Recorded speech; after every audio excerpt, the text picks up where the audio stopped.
सत केवल विद्या मंदिर Sarsa. Myself, Sajan Kumar Prajapati from Sat Keval Vidya Mandir, class 12 science, subject physics, unit number 7, topic transformer. મિત્રો આજે આપણે આજના ટોપિકની અંદર ટ્રાન્સફોર્મરની વાત કરવાની છે.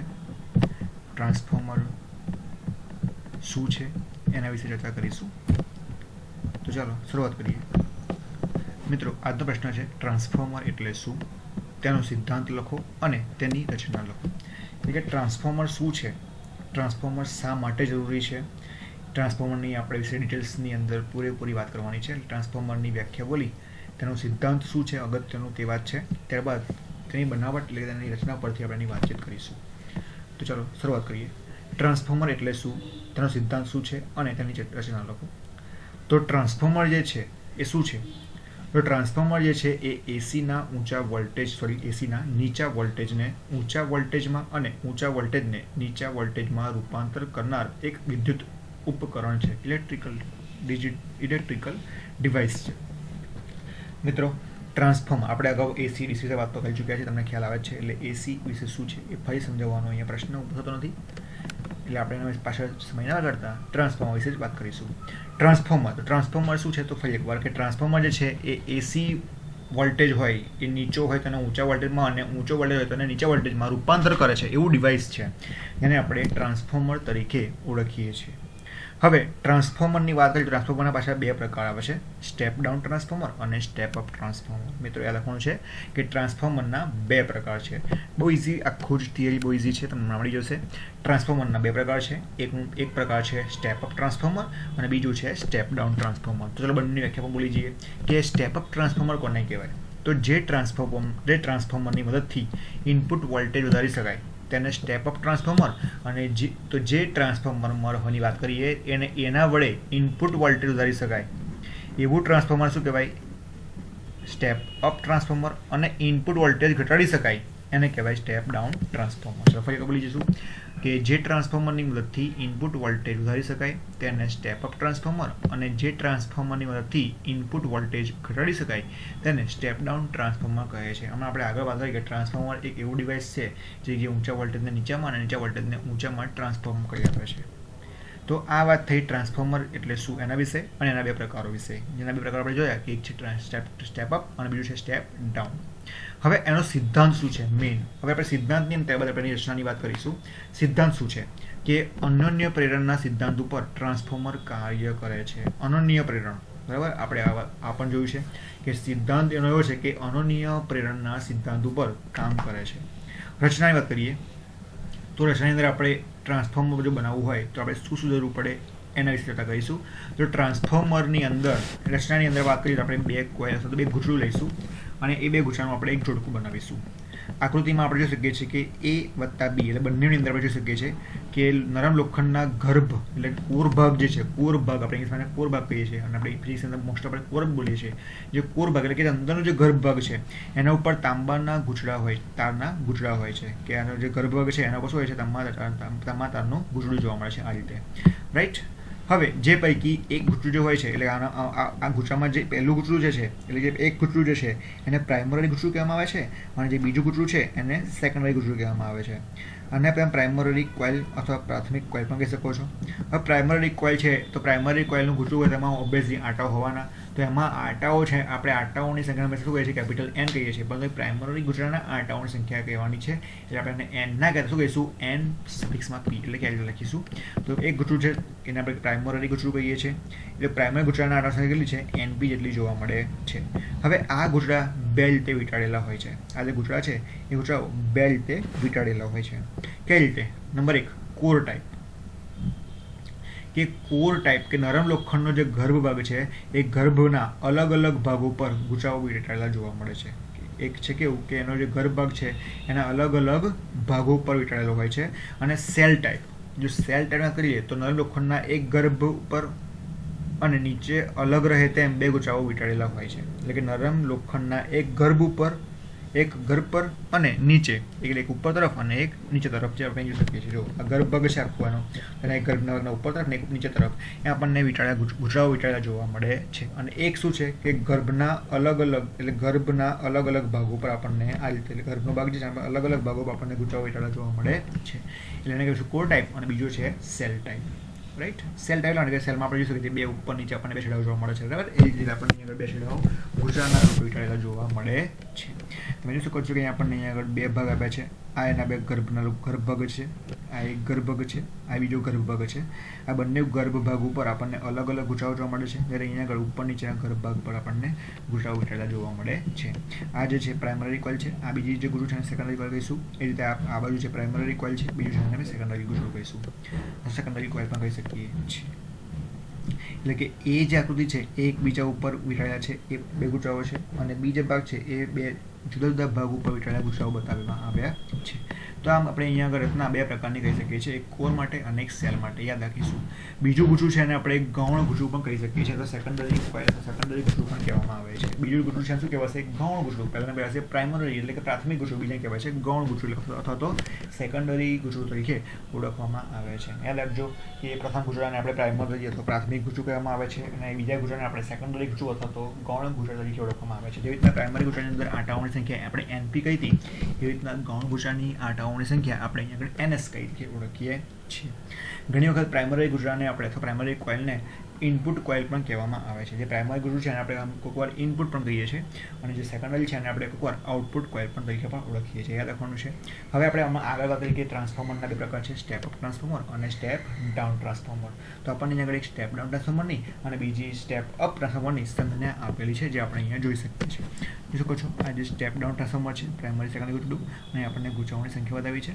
એ રીતના સ્ટેપ અપ ટ્રાન્સફોર્મરની આપણને અહીંયા આગળ એક રચના બતાવેલી છે. સેલ ટાઈપ ટ્રાન્સફોર્મરમાં એક બીજા પર બે ગૂંચળાઓ રાખેલા હોય છે. એટલે કે આપણને જે સેલ ટાઈપ ગૂંચળું બતાવ્યું છે કે બે અલગ અલગ ભાગો પર ગૂંચળાઓ આપણને બતાવેલા છે, એટલે કેવું હશે? સેલ ટાઈપ છે. યાદ રાખીશું. ચલો, હવે રચના ભણી ગયા, વ્યાખ્યા બોલી ગયા, પ્રકારો જોઈ ગયા, આકૃતિ જોઈ લીધી, અંદર કેટલાક અગત્યના મુદ્દાઓ જોઈ લીધા. હવે મેઇન વસ્તુ પર આવી જઈએ કે મેઇન ટોપિક છે હવે ટ્રાન્સફોર્મરની કાર્ય પદ્ધતિ, કે ટ્રાન્સફોર્મર કાર્ય કેવી રીતના કરે છે એ જોઈએ. કે જ્યારે પ્રાઇમરી કોઇલ છે એને પ્રત્યાવર્તી વોલ્ટેજ લાગુ પાડવામાં આવે છે, કે પ્રાથમિક જે કોઇલ હશે એને આપણે આપીશું પ્રત્યાવર્તી, એટલે કે AC વોલ્ટેજ આપીશું. હવે AC વોલ્ટેજ આપીશું આપણે શું મળશે? પરિણામી પ્રવાહ ચુંબકીય ફ્લક્સ ઉત્પન્ન કરશે. પ્રવાહને કારણે આપણે શું મળશે? ફ્લક્સ મળશે. અને આ ફ્લક્સ જે ઉત્પન્ન કરે છે એ ગૌણ ગૂંચળ સાથે સંકળાયેલું જોવા મળે છે. અને ફ્લક્સમાં ફેરફાર આપણને શું મળે? EMF જોવા મળે. અને ઓબ્વિયસલી ફ્લક્સ ક્યાં મળ્યું? ગૌણ ગૂંચળામાં. તો આપણને EMF ક્યાં મળશે? ગૌણ ગૂંચળામાં જોવા મળે છે. તો આ જે પ્રેરિત EMF મળ્યું એના મૂલ્યનો અર્થ કયો છે? ગૂંચળાઓમાં કેટલા આંટાઓ છે એના ઉપર રહેલો છે. રાઈટ, કે પ્રાથમિક ગૂંચળાની અંદર આપણે વોલ્ટેજ આપ્યો એટલે આપણને પ્રવાહ મળ્યો, પણ કારણે આપણને બીજા ગૂંચળામાં ફ્લક્સ મળ્યું, અને બીજા ગૂંચળામાં ફ્લક્સ મળ્યું એના કારણે આપણે શું મળ્યું? બીજા ગૂંચળામાં આપણને પ્રેરિત EMF જોવા મળ્યું. અને આ પ્રેરિત EMFનું મૂલ્ય એ આપેલા ગૂંચળાના આંટાઓની સંખ્યા ઉપર આધાર રાખે છે. જો સમજીએ કે ધારો કે એક આદર્શ ટ્રાન્સફોર્મરની પ્રાઇમરી કોઇલને આપણે ગણી શકાય એટલો અવરોધ છે એવું ધરી લે છે, અને તેને ગર્ભમાં રહેલું બધું જ ચુંબકીય ફ્લક્સ પ્રાથમિક અને ગૌણ એમ બંને ગૂંચળાઓના આંટા સાથે સંકળાયેલું છે એવું આપણે કહી દઈએ છીએ. હવે જો ગૌણ ગૂંચળ સાથે સંકળાયેલ કોઈ લોડ જોડેલો ના હોય, મતલબ કે બીજું ગૂંચળું છે એના સાથે કોઈ પ્રકારનો લોડ એટલે કે અવરોધ જોડેલો છે નહીં, અને NP એટલે કે પ્રાઇમરી આંટાની સંખ્યા છે, અને NS એટલે કે સેકન્ડરી આંટાની સંખ્યા છે એ અનુક્રમે પ્રાથમિક અને ગૌણ ગૂંચળાના આંટાની સંખ્યા હોય, તો પ્રાથમિક ગૂંચળામાં જે EMF મળ્યું કેટલું મળશે? તો પ્રાથમિક ગૂંચળામાં મળતું પહેલી EMF EP બરાબર -NP of dϕ/dt વ્યાખ્યા મુજબ, બરાબર છે. અને ગૌણ ગૂંચળામાં મળતું પહેલી કેટલું મળશે? તો ES બરાબર -NS of dϕ/dt.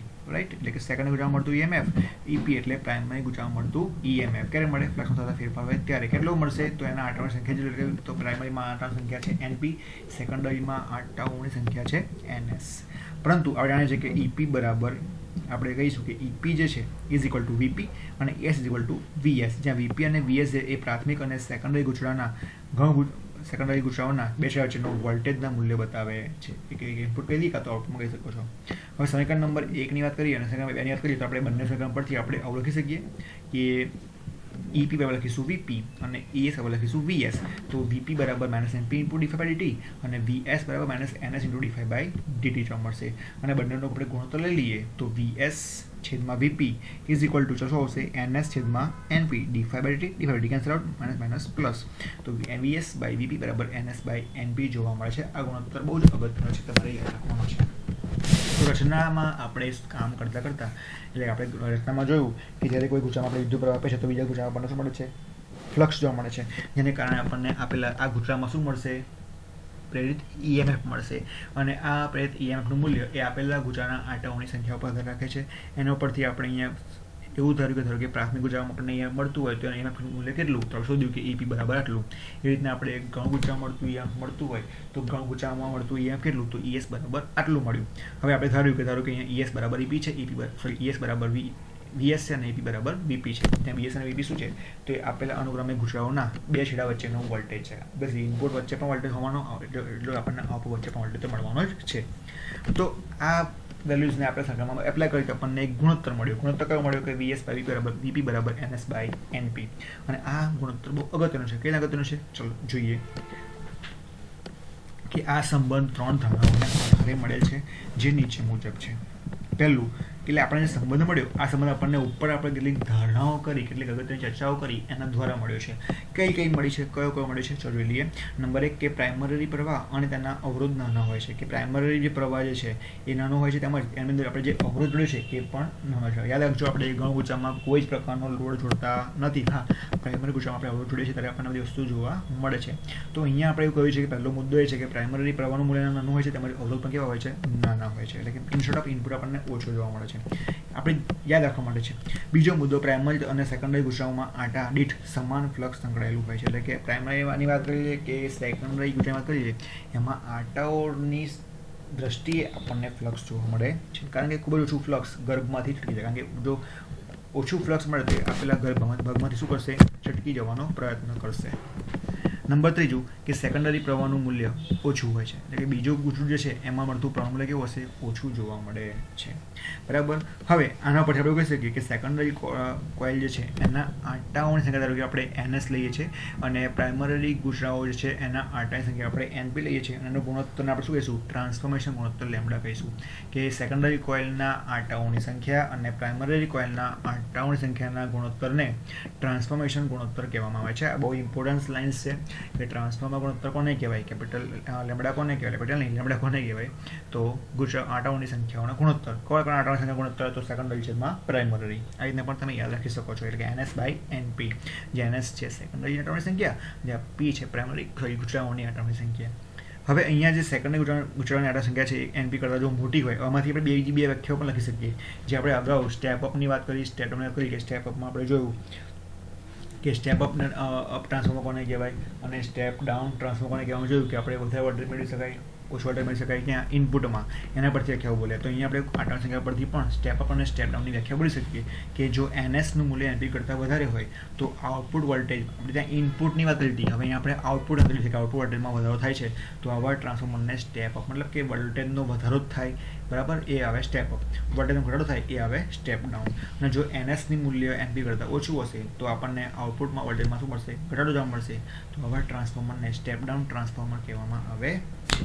તો આના પરથી તમે બે વ્યાખ્યાઓ નવી લખી શકો છો કે સ્ટેપ અપ ટ્રાન્સફોર્મર કોને કહેવાય, સ્ટેપ ડાઉન ટ્રાન્સફોર્મર. MCમાં પૂછાય કે NS ગ્રેટર દેન NP તો કયું ટ્રાન્સફોર્મર બતાવે છે? તો શું બોલીશું? Step up. જો NS લેસ દેન NP તો કયું ટ્રાન્સફોર્મર બતાવે છે? સ્ટેપ ડાઉન બતાવે છે. બરાબર છે? આ રીતે પણ લખી શકો છો. એ ઘણું ઇમ્પોર્ટન્સ છે. ચલો, તો આ બધી ઇમ્પોર્ટન્ટ વસ્તુ તમારે યાદ રાખવાની છે. તમારે આ રીતે યાદ રાખશો તમને આખી આ લાંબી થયેલી છે પૂરી તમને આવડી જશે. ચલો, નેક્સ્ટ ટોપિક આના બીજા સેશન, આ થયેલીના બીજા એક સેશન તરફ જઈએ.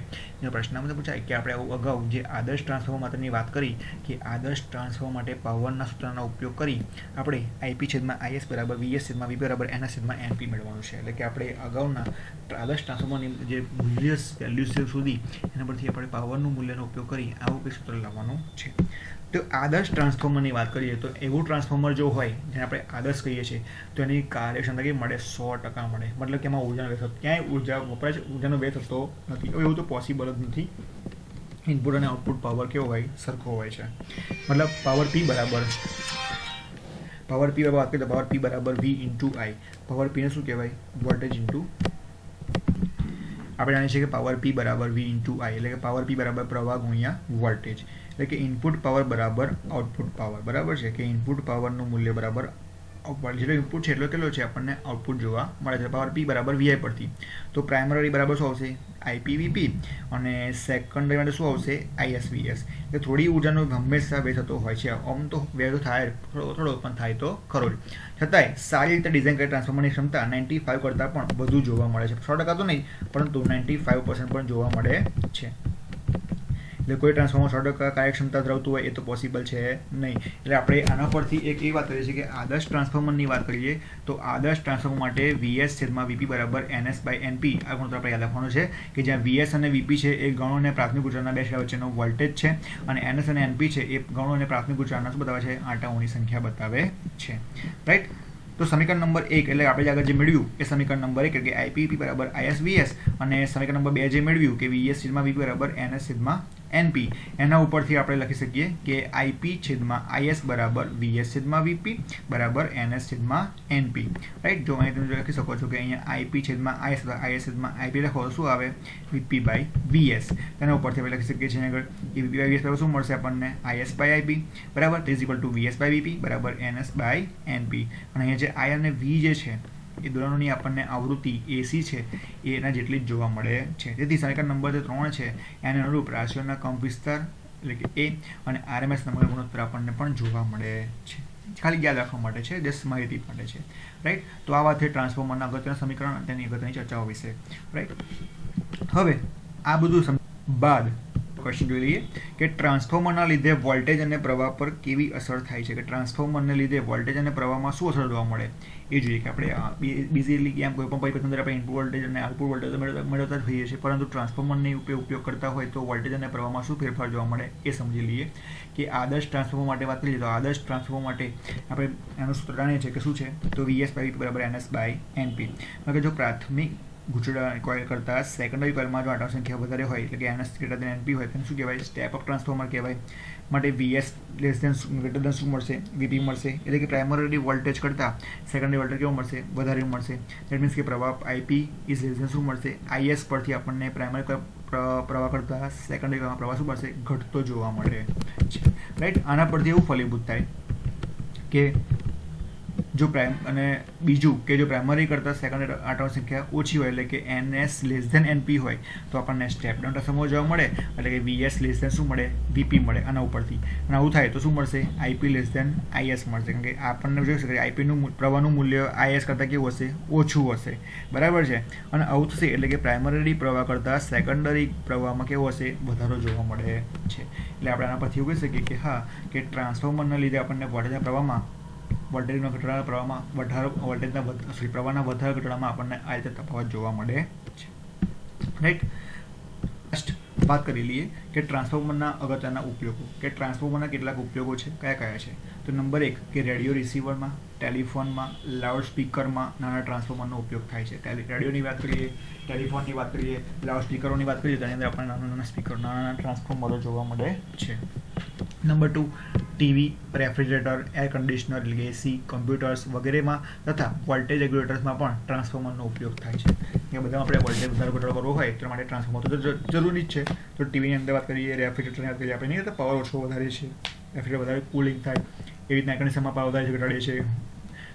કમ્પ્યુટર્સની અંદર તો આ બધીની અંદર આપણે વોલ્ટેજ રેગ્યુલેટરમાં પણ આપણે ટ્રાન્સફોર્મરનો ઉપયોગ જોવા મળે છે. ત્રીજું પાવર સપ્લાયને સ્ટેબલાઇઝ કરવા માટે, કે પાવર સપ્લાય છે એને સ્ટેબલાઇઝ કરવા માટે, બરાબર, બાઇન્ડિંગ કરવા માટે પણ પાવર સપ્લાયનો ઉપયોગ કરવામાં આવે છે. નંબર 4 વિદ્યુત વેલ્ડિંગ માટે મોટો વિદ્યુત પ્રવાહ મેળવવો હોય તો સ્ટેપ ડાઉન ટ્રાન્સફોર્મરનો ઉપયોગ થાય છે. વિદ્યુત વેલ્ડિંગ કરવું હોય અને આપણે એના માટે મોટો પ્રવાહ જોઈશે. હવે આપણે આગળ ભણી ગયા કે મોટો પ્રવાહ ક્યારે મળશે? તો સ્ટેપ ડાઉન ટ્રાન્સફોર્મરની અંદર આપણે નેક્સ્ટ કન્ડિશન જોઈ ને કે સ્ટેપ ડાઉનમાં આપણને શું મળ્યું? તો સ્ટેપ ડાઉનની અંદર આપણને વીએસ લેસ ધેન વીપી જોવા મળ્યું. બરાબર છે.